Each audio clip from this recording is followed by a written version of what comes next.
All right, folks, it was also a big night for Republicans on the gubernatorial level. There was a major upset. Some folks tweet me saying, no, I wasn't upset at all. In Maryland, Lieutenant Governor Anthony Brown, many expected him to be the next governor, expected him to be the third African-American elected governor since Reconstruction.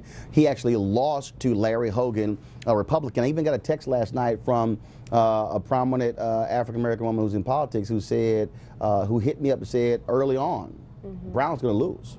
She said she was hearing a number of people who are African-American who were crossing party lines. A lot of folks say it was really also a referendum on Governor Martin O'Malley and his policies as well. Also in Florida, wow, talk about spending a ton of money.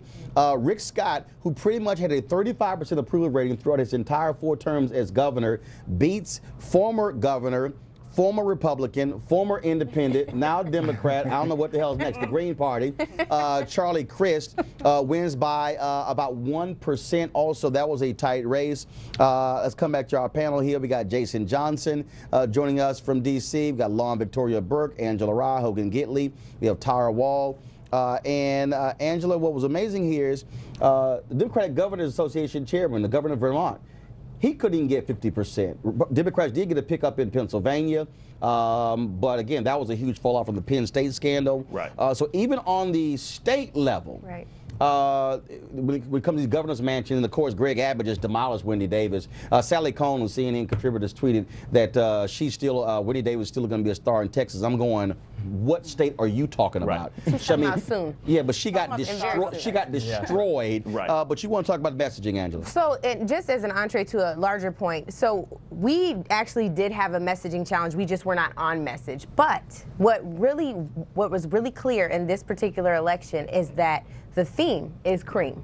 Cash rules everything around me. And so the Republicans had a message that won, and it was a nasty message that we saw in advertising all over this country. They won on that war. Because of where I live, Hogan, don't frown yet, because of where I live, I get the ads for Virginia. So I saw all of Ed Gillespie's ads, all of Mark Warner's ads. I saw these ads. They're terrible. And I think the messaging war was won with bad advertising. Well, I live in South Carolina, and so those races are called before they even close. I mean, it's all, it's the reddest of the red states. Sure. But look, you're talking about, you just mentioned Rick Scott. He was upside down, his favorables, unfavorables. So was Mitch McConnell, down at favorables and unfavorables. And they were able to win those elections. But don't sit here and pretend like the Democrats' messaging and their commercials were all rosy, sunshine and gumdrops. I know, but I'm saying, you know, Kay Hagan outspent Tom Tillis 3-1. And my mama lives in North Carolina. I spent a lot of time there. Those They spent $120 million in that race. She outspent him 3-1, and those all weren't nice ads. Well, no, that's I didn't say. I'm sorry, I didn't know that I said that it was only Republican nasty ads. I said nasty ads.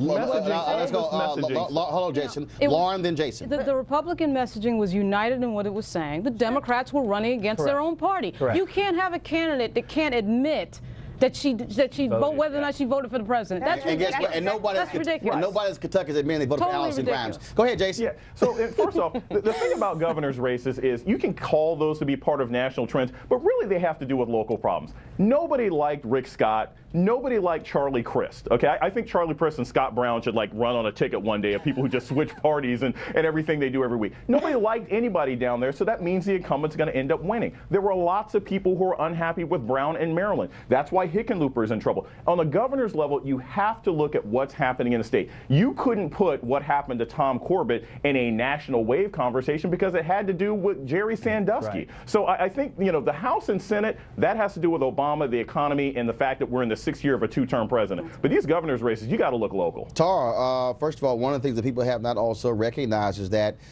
you had Bruce Rauner. He beats Pat Quinn, the incumbent Democratic governor in Illinois, the president's home state. And here's a piece. There were black pastors, prominent black pastors, Reverend James Meeks, Bishop Larry Trotter, and others who, because of the issue of education, they said Democrats had failed for 20 years. They supported Rauner in that. And every little vote counts, and you look at those numbers, that helped Rauner win. Yeah, and there are a lot of historics here. I mean, for the most part. I mean, this is the first time, I think, since 1980 that Republicans have actually beat more than 2 incumbents. And this is the first time you have an African-American who has won both the House and the Senate. That's Tim Scott.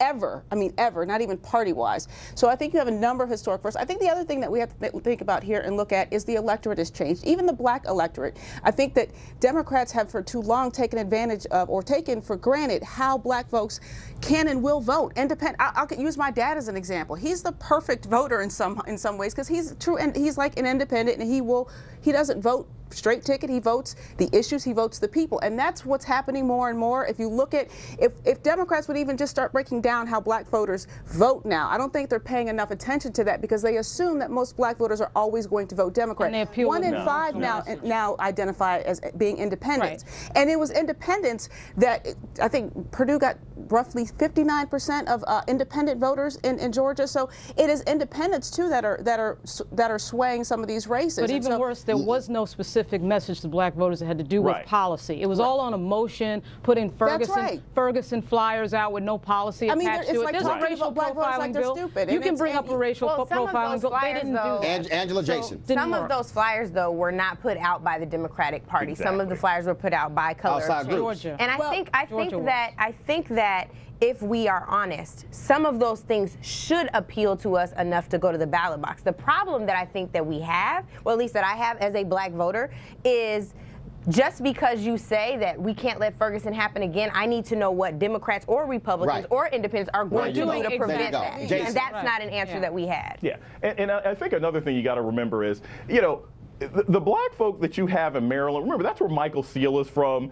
Black folk in Maryland are not black folk in Fulton County and Atlanta. Okay, so you have to remember when you're talking about African American voters, you really have to look at what's going on in these individual states and how they're individually being spoken to. I promise you that the Republicans didn't gain much with black voters in Georgia when the Secretary of State was denying the votes and denying the registrations of over 40,000 people all the way up until Election Day. There was no ask for black voters. I mean, the idea that the Democratic Party, you can't just keep telling people to vote, vote, vote without a specific ask and without a specific thing that you're going to do or have done. So the Democratic Party totally failed. It's not just There's no results whatsoever. It's a result issue, and I think far too long both parties have been focused on policy in a 30,000-foot view. It's not a result of what it actually does to a person at the local level. And there's so many times, especially in this upcoming election, I think is for 2016, this is kind of for us to prepare for that, and that is, I think more and more voters, black, white, Latino, Asian, they want results. Right. Yeah, they don't care who's doing it, who's driving the train. They want the train to get to the station. Hold tight 1 second. I got to pay a few more bills right now. We come back.